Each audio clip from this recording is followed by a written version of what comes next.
मधुत्सव, मधु उत्सव, बसंत उत्सव। यहाँ एक बात ध्यान रखनी है, सदा बसंत रहे तो वृंदावन, पुलिन पवित्र शुभग यमुना तट, वेणुमाई बाजे बंसी बट। यहाँ सदैव बसंत का राज्य रहता है। यहाँ कभी पतझड़ नहीं होता। दिव्य वृंदावन में हर समय नवीनता, नवम नवम शोभा प्रकाशित होती रहती है। आज नित्य वृंदावन में, नित्य बसंत में नवल बसंत का पूजन होता है। सदैव बसंत विराजमान रहता है, सदा बसंत रहित वृंदावन।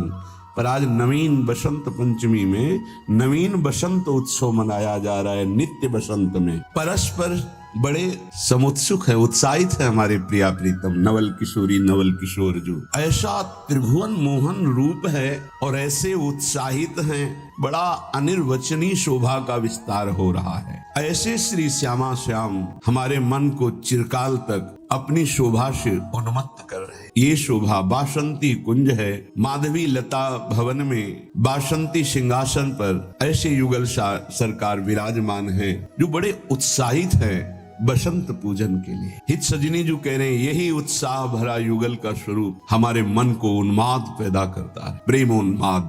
अर्थात इसी में हम डूबे रहे कि बड़े बड़ी ब्रह्मनिष्ठा में जो इस बात को मानने के लिए तैयार ही नहीं थे कि श्री कृष्ण ब्रह्म की प्रतिष्ठा है। जब ये अपने रूप को प्रकाशित किया तो बोल पड़े, जिसके अधरों में बंसी विराजमान है, ऐसे बंसी वाले से बढ़कर कोई ब्रह्म तत्व है मैं नहीं जानता। कृष्णात् परम किमपि तत्व महान न जान। ऐसे लालजू अवतार लीला में जब अपने स्वरूप सौंदर्य से बड़े बड़े मुनियों को, सुखदेव आदि परम हंसों को मोहित कर लिया। ये जो बिहारी बिहारिणी रूप निकुंज में है, ये जब प्रिया प्रीतम में लग जाए तो बसंत पंचमी हो जाए। हमारा शब्द स्पर्श रूप रसगंध केवल प्रियाजू से ही, प्रियालाल के ही शब्द, प्रियालाल का ही रूप, प्रियालाल के ही चरणारविंद की सेवा रस, प्रियालाल के ही श्री चरणों में चढ़ी हुई गंध, प्रियालाल के सिवा कुछ। अगर हमारी ये पांचों ज्ञानेंद्रियां प्रियालाल में लग जाएं, शब्द स्पर्श रूप रसगंध, तो स्पर्श करने का सौभाग्य प्राप्त हो जाएगा। स्वामिनी जी के, लाल जी के श्री अंगों का स्पर्श। सच्ची मानिए, ऐसा नहीं है कि वो आए और दूर से दर्शन दिए और चले गए। हमारे प्रभु ऐसे नहीं। जिस समय भाव का प्रादुर्भाव होगा तो आप देखोगे प्रतिपल अपने आप को उनके संग देखोगे। संपूर्ण सेवा का अधिकार प्राप्त होता है भाव प्राप्त महापुरुषों को। भाव कोई दुर्लभ वस्तु नहीं है। दुर्लभ है जगत से ममता और आसक्ति हटाकर इनमें लगाना। सही माने में हमारी बसंत पंचमी तभी होगी जब हमारी पांचों ज्ञानेंद्रियां केवल प्रियालाल के रस में लगे, केवल प्रियालाल की तरफ लगे। फिर जो प्रेम की उन्मत्तता होती है, यही सबसे बड़ी होली होती है। जब होली तो होली, जब तक होली नहीं तो काहे की होली। आप काम क्रोध लोभ मोह मद मत्सर की होली खेलें तो प्रिया प्रीतम की प्रेम उन्मत्तता की होली को क्या समझ। आप शरीर के होलिए, आप परिवार के होलिए, आप मोह ममता के आसक्ति में हो लिए, तो फिर इनके नहीं हुए तो होली कैसी। जो होली सो होली, जो इनके हो लिए वही इस रंग को हमारे चित्त की एक एक वृत्ति प्रियालाल में लग जाए। रस की वृद्धि तभी होती है जब ये हमारी पांचों ज्ञानेंद्रियां प्रियालाल में लग जाए। सच्ची मानना, इन्हीं ने हमें फंसा रखा है जगत में। क्षण मात्र के लिए हर्षित हुए, फिर वही शोक, फिर वही चिंता, फिर वही भय, फिर वही वासना। निकलने का अवसर है, निकल चलो। ऐसा बसंत हृदय में बैठा लो कि बसंत बस जाए प्रिया प्रीतम और अंत हो जाए वासनाओं का। हमारे हृदय में प्रेम की उन्मत्तता छा जाए। वाणी से कह लेना मैं प्रियालाल का, और हृदय से अपना अस्तित्व रखना। ये छल है, यही कपट है। भगवान को ये पसंद नहीं। मोहि कपट छल छिद्रण, मैं आपका, बस हृदय से आपका, वाणी से आपका और चेष्टा से आपका। भगवान को कपट पसंद नहीं। हम बड़े कपटी हैं। वाणी से कहते हैं मैं आपका हूं, लेकिन हृदय से नहीं कहते। हृदय से हम अपनी इंद्रिय और मन को अपना मानकर, उनकी भोग विलासता में शरीर संबंधियों को अपना मानकर, इतना भी राग नहीं रहता न प्रिया प्रीतम में, न गुरु चरणों में। राग है, ममता है, आसक्ति है, अपनापन है तो शरीर में है, अपने भोगों में है, अपने मन की बात में है, वासना में है। इसीलिए प्रिया प्रीतम दुर्लभ लगते हैं, प्रिया प्रीतम पराये लगते हैं। श्यामा श्याम का रंग हमारे हृदय में है, वो प्रकाशित नहीं हो रहा। कारण बस यही, सबके हृदय है, वही प्रेम के अंश हो। सब प्रेम चाहते हैं, पर वो प्रेम हमने देह में दे दिया, देह संबंधियों में दे दिया, देह संबंध भोगों में दे दिया। इसलिए जहां आनंद वर्धन होना चाहिए, आनंद बढ़ना चाहिए, वहां शोक, चिंता, भय, मृत्यु ये मिल रहा है। एक बार समझ जाइए, हटाइए अपने मन को, हटिए आप इस प्रपंच के जाल से, अंदर से हटिए, बाहर से उसी में बने रहिए। जैसे कमल कीचड़ में पैदा होता है, जल में रहता है, निकाल के देख लिए एक बूंद जल नहीं मिलेगा, ऐसे उपासक होता है, प्रपंच में रहता दिखाई देता है, भोगों में रहता दिखाई देता है, पर आप अलग करके देखिए तो वो असंग मिलेगा, किंचन मात्र कोई भोग राग नहीं। आपको लगेगा कि ये कीचड़ में पैदा हुआ, जल में पल रहा है, ये असंग कैसे हो सकता है कमल, लेकिन उठा करके देखिए असंग मिलेगा। ऐसे ये संसार में पैदा हुआ, शरीर धारण किए हुए मनुष्य जैसा, व्यवहार में मनुष्य जैसे आचरण करते हुए ये असंग कैसे हो सकता है, ये भगवत स्वरूप कैसे हो सकता है। ऐसे ही हो सकता है जैसे कमल में किंचन मात्र जल या कीचड़ नहीं दिखाई देगा, ऐसे ही जिसने अपने मन को प्रिया प्रीतम के चरणों में दे दिया, हृदय से कपट रहित होकर, उसमें किंचन मात्र संसार का राग वासना नहीं रहती। बिना राग वासना के चेष्टाएं होती। संसारिक शरीरधारी की प्रत्येक चेष्टा कामना और राग से होती है, और उपासक की प्रत्येक चेष्टा कामना राग रहित भगवत उपासना के भाव से होती है। प्रभु मानसिक भाव को बहुत जल्दी स्वीकार कर। एक आचार्य चरण से किसी ने, बहुत ही कंजूस स्वभाव के थे, तो उन्होंने पूछा कि देखो प्रगट सेवा में तुम पैसा खर्चा नहीं कर पाएंगे, किसी किसी का पैसे में बहुत मोह होता है, पर सत्संग में सुना है कि सेवा से भगवान बहुत जल्दी रीझ जाते हैं। सेवा करने का भाव है पर पैसा ना खर्चा हो, ऐसी कोई सेवा बताओ। तो ऐसी सेवा तो मानसिक सेवा ही है। बोले तुम मानसिक सेवा शुरू करो, भाव में ऐसे प्रभु को देखो और उनको आप जितने पदार्थ चाहे वो पहनावे, जितनी सामग्री चाहे वो समर्पित करे, जितने भोग चाहे वो पवावे, ऐसा कर सकते हैं। उसको बहुत अच्छा लगा। कंजूस स्वभाव का था, पर कहीं ना कहीं सत्संग से भाव आ गया था। वर्ष हो गए प्रभु को भोग लगाता, प्रभु रोज नियम से, क्योंकि पैसा नहीं खर्चा होना। एक दिन क्या हुआ, दूध में चीनी थोड़ी ज्यादा हो गई तो उसको बड़ा कष्ट हुआ, और भावना में ही दूध में चीनी मिला रहा था, थोड़ी ज्यादा हो गई, भावना में ही कंजूस स्वभाव, तो बड़ा कष्ट हुआ। तो ठाकुर जी प्रकट हुए, एक थप्पड़ मारा और कहा इसमें पैसा लगता है क्या तुम्हारा? मानसिक सेवा का फल ये हुआ कि प्रगट में ठाकुर जी का, तो वो गोपाल जी की सेवा कर, जैसी भावना की जाती वैसे हमारे गोपाल जी यार भाव रखते हैं, फिर दोस्त भाव रखते हैं। उनका सारे इसमें तेरी चीनी में पैसा लगा क्या, क्यों तू जलने लगा कि ज्यादा चीनी हो गई? एक भगवत साक्षात्कार हो गया, प्रभु ने स्पर्श कर लिया मानसिक सेवा से। मानसिक सेवा का बड़ा प्रभाव, प्रगट में भी उसका प्रभाव झलक जाता है। पूज्यपाद श्री रघुनाथ दास गोस्वामी राधा कुंड में, जिनकी समाधि विराजमान है, राधा कुंड में विराजमान थे। स्वास्थ्य गड़बड़ हुआ तो श्री वल्लभाचार्य जी के निज वैद्य गए। समस्त ब्रजवासी जन थे, बाबा सैया पे पड़े हुए थे, बड़ा कष्ट था शरीर में। बड़े बड़े महापुरुषों को कष्ट शारीरिक देखे गए। वो क्या लीला है ठाकुर जी जाने, वो अपने भक्तों का कष्ट लेते हैं या प्रारब्ध भोग होता है या भगवान का विधान होता है, इसका निर्णय भगवान जाने। निर्णय नहीं किया जा सकता, क्योंकि अगर प्रारब्ध की तरफ देखें तो जब भगवान को समर्पित हो गए तो संचित प्रारब्ध और क्रिमाण इतने बलवान नहीं होते कि भगवान के भक्त को पीड़ा पहुंचा सके। ये भी सिद्धांत समझ में नहीं आता। भगवान अपने भक्त को कष्ट देते हैं, ये भी सिद्धांत समझ में नहीं आता, क्योंकि इतने वात्सल्य समुद्र हैं, वो जन को सुख देते हैं, कष्ट क्यों देंगे? अब वो भक्तों का अपने कष्ट ले लेते हैं, ये थोड़ा समझ में आता है। कि जो सिद्ध महापुरुष होते हैं वो अपने निज जनों को स्वस्थ और सुख पूर्वक भजन में लगे रहे, इसलिए वो ऐसा। क्योंकि हमें ये समझ में नहीं आता कि इनका कोई प्रारब्ध होगा, क्योंकि वो प्रारब्ध भस्म करने की सामर्थ्य वाले महापुरुषों के शरीरों को कोई प्रारब्ध दंड दे सके, ऐसा समझ में नहीं आता। भगवान को जो समर्पित हो गया, पीछे एक बार सत्संग में ध्यान कीजिए, सुनाया गया था कि नाम जापक में इतनी अपार सामर्थ्य है, वो प्रारब्ध को भस्म कर देता है, प्रारब्ध स्वतः ही नष्ट हो जाता है। कोई बहुत प्रबल प्रारब्ध हुआ तो वो भी उनकी अनुमति से उनके पास आता है, वो स्वीकार करना चाहे तो आएगा, अन्यथा वो भी भस्म हो जाएगा। बड़े बड़े महापुरुषों के जीवन में थोड़ा भेद खुलता है भाई जी के पावन चरित्र को पढ़ के, कि जब भाई जी को बहुत पीड़ा गुदाद्वार में और बार बार ऑपरेशन, फिर भी ठीक नहीं और भर्ती, तो बाबा को बड़ी पीड़ा हुई कि ऐसा क्या प्रारब्ध भाई जी का। तो श्री कृष्ण चंद्र जो प्रकट भय और राधा बाबा से कहा आपका प्रारब्ध है, भाई जी का प्रारब्ध नहीं। बाबा को पता चला मेरा प्रारब्ध है, तो सीधे भाई जी के पास गए, बोले अच्छी बात नहीं है, आपने ऐसा क्यों किया? बोले क्या?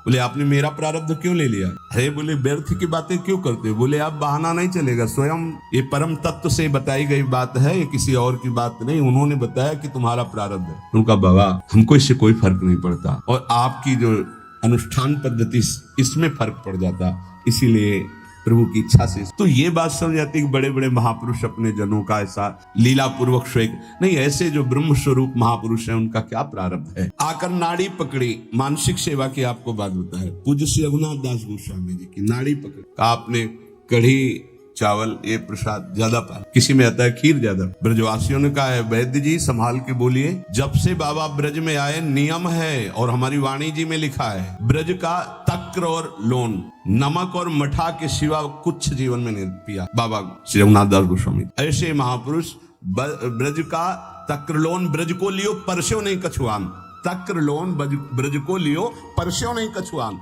नमक और मठा के सिवा कुछ नहीं। तो उनका हम वैद्य की छोड़ देंगे, अगर इनके उदर में अभिवमन करवाओ और कढ़ी चावल या खीर कहीं कहीं आता, अगर ना निकले तो हम वैद्य की छोड़ देंगे। हम नाड़ी पकड़ के कहते इन्होंने पाया है। तो सबको लगा क्या एकांत में ऐसा भी होता है क्या कि बाहर से नमक मठा और अंदर, तो हंस पड़े पूज्य श्री रघुनाथ दास बोले, जिस देश के हम प्रसाद को पाया उसी देश के तुम वैद्य हो। अर्थात साधारण ने लीला में प्रवेश पाए, आचार्य चरण के वैद्य थे। तो वैद्य जी हंस दिए। तब सबको पता चला कि मानसिक में जो भोग लगाया था वो पाया, तो प्रगट में उसका प्रभाव। अगर हम थोड़ा भी मानसिक भाव अपने ठाकुर जी के समीप करने लगे तो बहुत जल्दी लाभ प्राप्त हो जाए। 5 मिनट का है, जो नित्य सेवा में लगे उनका तो मानसिक भाव बनता ही है, उनको बनाने की जरूरत नहीं, अपने आप बनेगा। प्रगट सेवा का प्रभाव है। जैसे आप लोग घर गृहस्थी में हैं तो 5 मिनट 10 मिनट बैठ करके थोड़ा भोग लगाना सीखे, मानसिक भोग लगाना सीखे, मानसिक सेवा करना सीखे। जैसे मानसिक भोग लगाने में है, आप ऐसे भावना कीजिए सामने प्रिया प्रीतम विराजमान है, सुंदर चौकी जो चांदी के कवर से मड़ी हुई, पैसा लगेगा क्या, चांदी के कवर से, सोने की बड़ी थाल है, छोटी छोटी कटोरियों, एक में कढ़ी, एक में ये अमुक अमुक, जितने पदार्थ चाहो ध्यान कर करके, इसमें गुजिया, ये गुलाब जामुन, ये सब पदार्थ, और फिर अपने हाथ से पवा रहे, प्रियाजू को पवा रहे, फिर लालजू को पवा रहे। जब लालजू की तरफ कर रहे तो हमारा हाथ पकड़ के प्रियाजू की तरफ, वो उनकी तरफ, प्रेम का ऐसा खूब आनंद लूटो। 5 मिनट अगर शुरू कर दोगे तो जन्म जन्मांतरों की मलिनता नष्ट हो जाएगी। पर ये मानसिक सेवा अपवित्र हृदय से नहीं हो सकती, ध्यान रखना। तुमको सूक्ष्म बात बता रहे, अगर आप अपवित्र हृदय वाले हो तो तत्काल आपके मानसिक में मन गंदी बातें फेंक देगा, इष्ट के प्रति फेंक देगा। आप घबरा मत जाना। ये कई प्रश्न ऐसे एकांत में किए गए, इसलिए बहुत सावधान। अपवित्र हृदय होने के कारण जब आप श्यामा श्याम को मानसिक सेवा, तो वो गंदी बात फेंकेगा, बिल्कुल घबराना नहीं हो, गंदगी निकल, वो भले श्यामा श्याम के प्रति ही फेंके, आप डरना नहीं कि अरे अब तो हमको नरक मिलेगा, मैं बहुत पापी हूं, कुछ नहीं। ये गंदगी की एक वृत्ति है जो निकल रही है बाहर।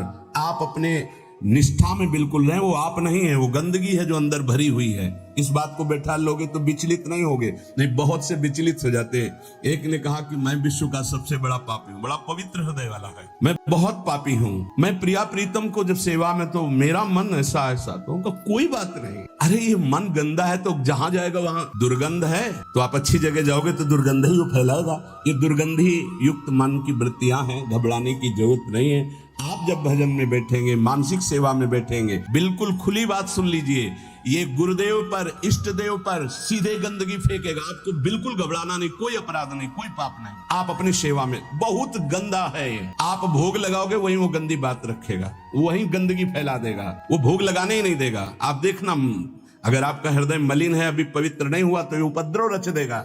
आपको बिल्कुल नहीं घबराना, बार बार शांत होना है, आपको बार बार वही अपनी चेष्टा करनी, मैं भोग लगा रहा हूं प्रिया प्रीतम। नाम जप और वाणी गायन से हृदय बहुत जल्दी पवित्र होता है। अगर आपका आहार अशुद्ध है, गंदा भोजन, गंदा पेय, गंदा संग, गंदे आचरण, तो आप कर ही नहीं सकते, 5 मिनट नहीं कर सकते। ध्यान रखना, पहले आहार अपना शुद्ध कर लो। ये गंदे पेय जैसे शराब आदि है, मांस आदि है, ये सब गंदे हैं, इनको खाने से हृदय मलिन हो जाता है। एक बार कदम गंदगी से निकाल दिए तो दोबारा भाइयों मत रखना, क्योंकि ये जीवन बड़ा अमूल्य है। हृदय गंदा हुआ तो एक बार चढ़कर परमार्थ की तरफ से उतरने पर दोबारा चढ़ने का रास्ता ये माया नहीं देती। बहुत सावधान। 5 मिनट में तुम्हें जो प्राप्त होगा 24 घंटे साधन करने पर नहीं प्राप्त होगा, ध्यान रखना। इतना प्रभाव है मानसिक सेवा का, इसलिए कभी हम मानसिक सेवा का आदेश नहीं करते कि घबरा जाओगे, मन गंदगी फेंकेगा। आप प्रगट सेवा में लगे तो मानसिक सेवा में प्रवेश हो, पर हम फिर लगने लगा कि साहस बनाना चाहिए। 5 मिनट आप ऐसा करें, जैसे अपने लोग जब एकांत शांत समय होता है तो शांत बैठ गए और सेवा प्रारंभ हो गई, ऐसी सेवा प्रारंभ क्या जाता है। सुंदर कुंज सजाया, सुंदर फूलों के गुच्छे टांग दिए, सुंदर सैया सजाई, देख रहे हैं निकुंज से गलवैया दिए, पिया प्रीतम आए और हमारी तब मुस्कुरा करके देखे, सेवा स्वीकार की, उस पर बैठ गए। अब जो मन आवे सो करो, मन आवे नाचो, मन आवे गावे, मन आवे भोग लगाओ, मन आवे उनको उनकी लीला सुना रहे, उनका श्रृंगार कर रहे हैं, उनके आगे नृत्य कर रहे, गा रहे। देखना, अगर रोना ना आ जाए तो कहना, आनंद की उमगन आ जाएगी, एक पैसा नहीं लगता इसमें। और प्रगट सेवा का सही माने में फल आएगा तो मानसिक सेवा सिद्ध हो जाएगी। फिर आपको ऐसा नहीं लगेगा मैं भावना कर रहा हूं, साक्षात दिखाई देंगे प्रिया प्रीतम आ रहे, जिनके चरण रज के लिए शिव शनकादि याचना करते। इसी बात का तो गर्व हम वृंदावन वासियों का है। इसी बल से तो कहते भगवत प्राप्ति ऐसे है। तो सबको लगता फुसला रहे हैं क्या? फुसला नहीं रहे, क्योंकि भगवत प्राप्ति जिनके कृपा कटाक्ष। परीक्षित, ये वो शिव शनकादि का शासन करने वाले योगेश्वर मुनिंद्रों के भी गुरु भगवान श्री कृष्ण के एक कृपा कटाक्ष से पूरे विश्व का कल्याण हो सकता है। वैसे प्रभु हमारी प्रियाजू का कृपा कटाक्ष चाहते हैं, और ऐसी प्रियाजू हमारी स्वामिनी है। ये विश्व का परम सुख जिनके इशारे से रचा गया, वो हमारी प्रियाजू के अधीन है। हमको क्या चाहिए? हम श्री श्यामाजू के बल अभिमानी, टेढ़े रहे मोहन रसियास। हाँ, बाहरी देखो, ये जो दान पुण्य लेन देन ये व्यापार दुनिया का है, ये केवल अभिमान छुड़ाने के लिए बात समझो, इससे भगवत प्राप्ति नहीं। हमारी बात मान लेना। तुमने जो मैंपन रखा है भोगों में, शरीर में, नाना प्रकार के विषयों में, संपत्ति में, उस मैंपन को छुड़ाने के लिए शास्त्राज्ञा। अगर तुम्हारे अंदर ये भाव आ गया कि सब प्रभु का है, तो हम कह रहे हैं कि कुछ लेने देने की जरूरत, प्रभु इससे नहीं प्राप्त होते। अगर प्रभु की प्राप्ति की बात आती तो चिंतन से आती है। सबसे कठिन बात है प्रभु का चिंतन कर लेना। अध्यात्म ये नहीं सिखाता कि आप ये करें, अध्यात्म सिखाता है कि आप ऐसे चिंतन करें, आप देह भाव छोड़ें, आप नाना प्रकार के विकारों का त्याग करें, अन्य चिंतनों का त्याग करें। अध्यात्म का स्वरूप यह है जिससे भगवत प्राप्ति होती है। और ये न सुनना चाहता कोई, न चलना चाहता है। आज का समाज ऐसा है कि आप बोलो कितना चाहिए, आप करो भजन और तपस्या, हम भोगें भोग और सुरक्षा आप हमारी भजन से करते रहिए। ये विचारधारा है। कैसे भगवत प्राप्ति होगी, कैसे निर्विकार होंगे, ये तो कोई लाखों में एक दो ऐसे हैं जो इस बात को समझे। लाखों में कोई एक दो ऐसे मिलेंगे कि जिनके हृदय में ये बात हो कि मुझे अब संसार से मुक्त होना है, भगवत प्राप्ति करनी है। इस जगत का, शरीर का चिंतन छूट जाए और श्यामा श्याम का केवल चिंतन रह जाए, यही नाम है भक्ति, यही नाम है प्रेम लक्षणा भक्ति। आपका चिंतन केवल प्रियालाल का ही हो, नाम का, रूप का, लीला का, धाम का। और ये तभी हो सकता है जब ये बातें आपके जीवन में हो। गुरु का अंग जो साधु का संग, नाम का रंग, विवेक का अभंग, तो प्रभु में दृढ़ विश्वास और निरंतर चिंतन अपने आप होने लगेगा। गुरु का अंग तन ही राख सत्संग में, हर समय तुम्हें गुरु के सानिध्य में रहना होगा। चाहे आप 1000 किलोमीटर यहाँ से दूर हो, आपकी दिनचर्या और आपके दिमाग में बसा रहना चाहिए कि मेरे गुरुदेव की क्या आज्ञा है, उसके विपरीत कोई आचरण नहीं, तो गुरु का अंग आप स्वीकार किए हैं। अंग का तात्पर्य है उनके बिल्कुल सानिध्य में रहना। हर समय गुरु के सानिध्य में रहा जाता है। हर समय गुरु दिमाग में बैठे रहते हैं, यहाँ बैठे रहते हैं। थोड़ी सी भी कोई चूक होनी होती है तो उनकी भ्रकुटी दिखाई देती है, टेढ़ी। गुरुदेव ने मना किया, ये कार्य नहीं करना। कहीं भी रहो, हजारों किलोमीटर दूर रहो, आप गुरु के पास ही मान, और नजदीक रह रहे हो, गुरु की आज्ञा का पालन नहीं कर रहे हो, नजदीक नहीं माना। गुरु का अंग और साधु का संग, सत्संग। हमारी वृत्ति भी सत हो, हमारे आचरण भी सत हो, हमारा चिंतन सत हो, तो सत्संग हो रहा है। यहाँ बैठे इसके बाद गंदे विचार, गंदे आचरण, तो आप सत्संग नहीं करें। खलऊ करें भरी पाई सुसंगु और मिटाई न मलिन स्वभाव भंगु, वो सत्संगी नहीं कहा जाएगा। नहीं, लोग कहते हैं हम 20 वर्ष से सत्संग कर रहे हैं, न स्वभाव बदला न जीवन बदला। उसका कारण है कि आप सत्संग नहीं करते। सत्चर्चा में बैठ गए पर सत्संग नहीं करते। सत्संग स्वयं से होता है। हमारी एक एक वृत्ति सत, हमारे आचरण सत, हमारा विचार सत, तो सत्संग। गुरु का अंग और सत्संग और नाम का रंग, निरंतर नाम चलना चाहिए। ये अभ्यास करो। बहुत छाती जलनी चाहिए जब नाम छूटे। नाम छूटा कोई जलन नहीं, भोग छूटे, संसार का राग छूटे, ये जलन का विषय हो जाता है। ए सावधान, नाम का रंग, एक क्षण के लिए भी नाम न छूटे। और विवेक अभंग,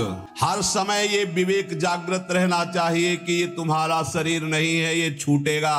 ये मकान छूटेगा, दुकान छूटेगी, बैंक बैलेंस छूटेगा, व्यवहार छूटेगा, पद छूटेगा, तुम्हारे साथ इनमें से एक भी नहीं जाएगा। विवेक जागृत रहना चाहिए, भगवान नाम जाएगा, सत्य विचार, सत्य विवेक, सत्संग, ये आपको भगवत प्राप्ति कराएगा। अनेक जन्मों के जब पुण्य एकत्रित होते हैं तब साधारण भक्ति शुरू होती है। घर गृहस्थी में जैसे साधारण कुछ चालीसा पढ़ ली, कुछ पूजा, ये अनेक जन्मों के जब पुण्य एकत्रित होते हैं, कई जन्मों की जब ऐसी भक्ति होती है तब श्री कृष्ण की तरफ आकर्षण होता है। जन्म जन्मांतर सहस्त्राणाम कृष्णे भक्ति प्रजायते।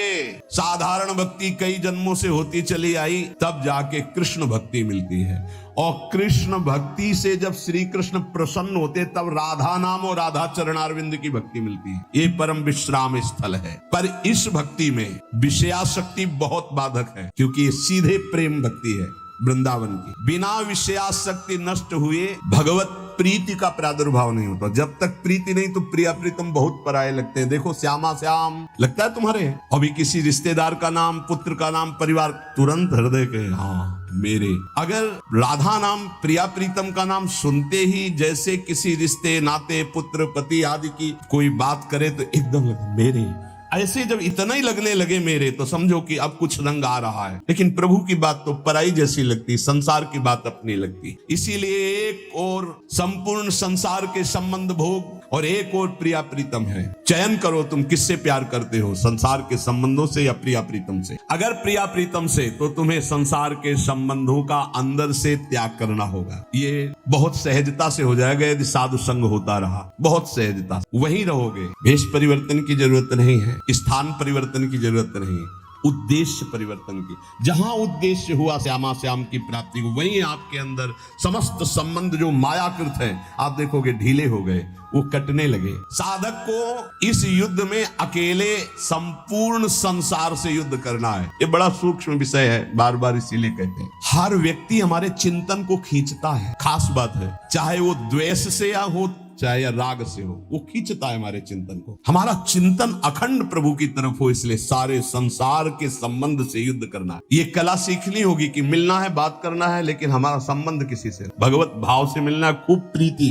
भाव से मिलना है। लेकिन अंदर उनके राधा वल्लभ लाल देखोगे तो बच जाओगे, चिंतन तुम्हारा कोई नहीं चुरा पाएगा। आरंभ में साधक को बहुत दुखद महसूस होता है सांसारिक संबंधों का त्याग करना, परंतु बाद में वो नाच पड़ता है कि भगवान ने मुझे मोह जाल से छुटा दिया। ये मोह केवल बातें करने से नहीं जाएगा। आजकल बातें करने वाले लोग बहुत मिल रहे हैं, पूज्यपाद बाबा कह रहे हैं, जिसको देखो ज्ञान की बातें कर रहा है, लेकिन मोह का त्याग करके ज्ञान में स्थित होना या भक्ति में स्थित होना केवल भजन से होगा, केवल भजन से। जितना भजन करोगे उतना ही बात बनेगी। बारी मथे घृत होए बरु सिकता ते बरु तेल, बिनु हरि भजन न भवतरी या सिद्धांत पेल। भजन का जिसके जीवन में चार बातें हैं उसका पूरा भजन होगा, सही भजन होगा। पहला, भगवान के नाम का निरंतर जप करने का अभ्यास। दूसरा, भगवान के प्रेमी जनों के चरित्रों का चिंतन करना। बहुत जल्दी भक्ति पुष्ट होती है भक्तों से। हरि को निज यस ते अधिक भक्तन यस पर प्यार।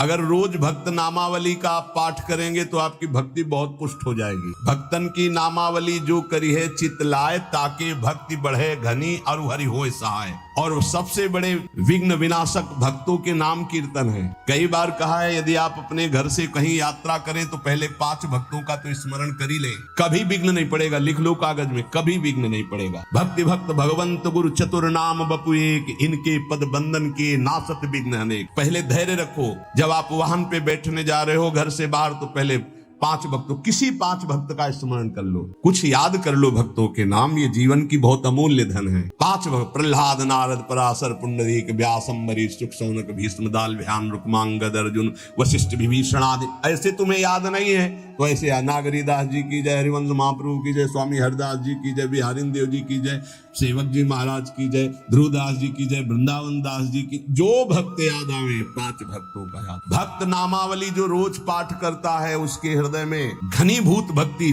ठोस भक्ति, जिसमें कोई विकार ना प्रवेश कर पावे, क्या जाता है। हमें लगता है अगर ध्रुवदास जी कृत 42 लीला में जो भक्त नामावली सब महान भक्तों के नाम है 30 मिनट में हो जाएगी, जल्दी से करोगे तो 7-8 मिनट में श्री भगवत रसिक जी द्वारा की हुई भक्त नामावली हो जाती है अगर रफ्तार से करो। हम सोइन साधुन सुस। तो हमें जीवन जब भक्ति में बनाना है तो पहला नाम जब प्रभु का, दूसरा भक्तों के चरित्र, भक्तों के नाम। हरि को निज यस्ते अधिक भक्तन यस पर प्यार, ये बात समझ लीजिए। कुछ भक्तों की नामावली सबको रोज करनी चाहिए। अपने यहाँ भगवत कृपा से श्रृंगार के बाद रोज होती भक्त नामावली, सबको करना चाहिए। अगर बड़ी नामावली करनी हो तो ध्रुवदास जी का, छोटी नामावली तो भगवत रसिक जी ने 7-8 मिनट में हो जाता। तीसरा, अपने आराध्य देव को ध्यान में रखते हुए चलना फिरना, उठना बैठना। ये जो बिहारी जी का रूप है, जो राधा वल्लभ जी का रूप है, राधा रमन जी का रूप है, ये किसी मूर्तिकार ने नहीं बनाया, स्वयं प्रभु प्रकट हुए हैं प्रिया प्रीतम से। बार बार आदेश भी आचार्य चरण कहते, राधा वल्लभ लाल को हृदय ध्यान मुख नाम।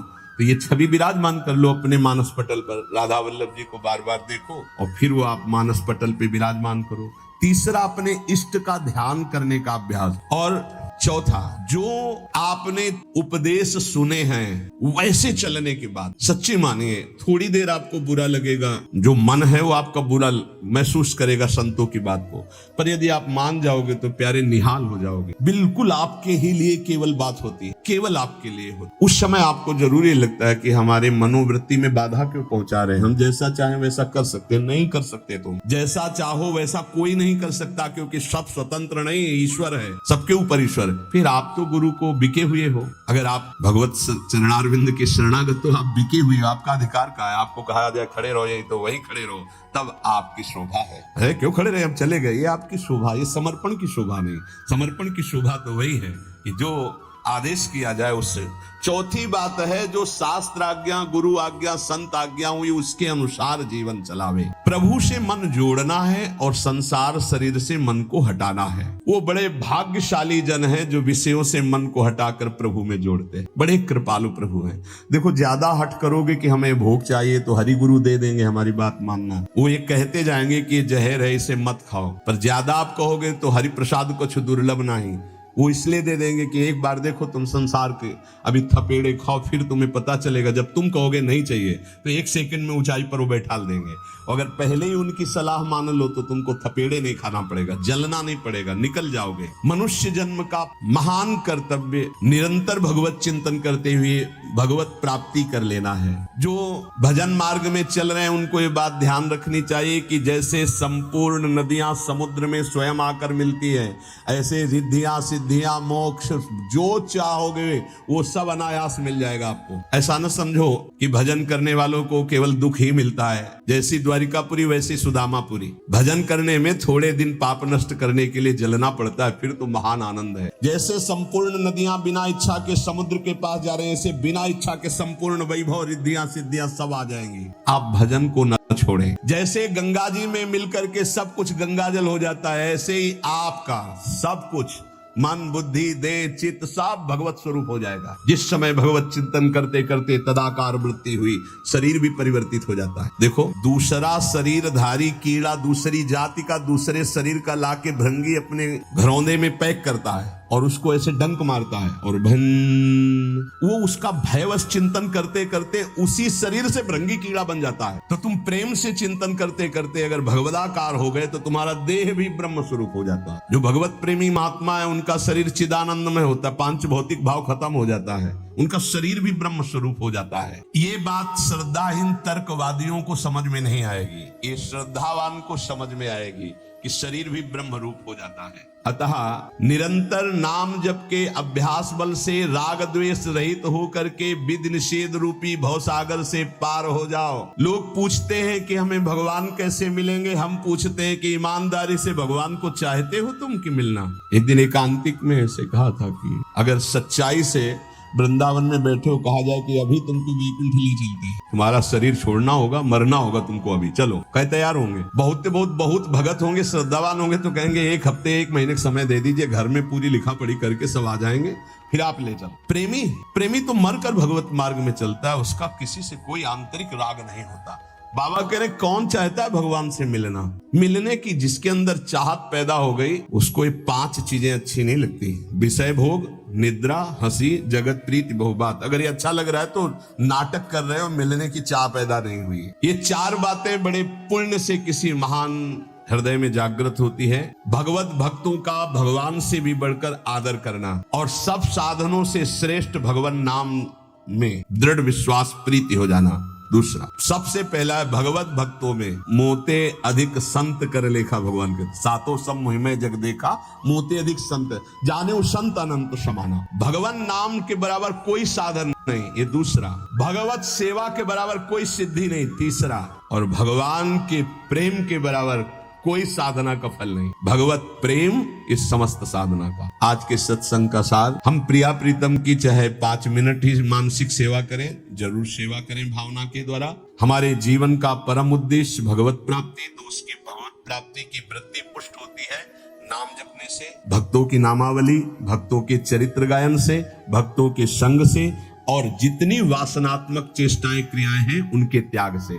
बार बार सत्संग सुने तो बार बार जैसे गंदा बर्तन मांजा जाए तो वो चमकने लगता है, ऐसे सत्संग से हमारी बुद्धि चमकने लगती है, प्रकाशित हो जाती है, ठीक निर्णय करने वाली बनती, तो हमारा जीवन सार्थक हो जाता है। जीवन की सार्थकता भगवत प्राप्ति। अगर आपको यह वीडियो अच्छी लगी है तो वीडियो को लाइक करें, कमेंट करें और चैनल को सब्सक्राइब जरूर करें। और मैं आपको मिलता हूँ कल एक और नए वीडियो के साथ। राधे राधे।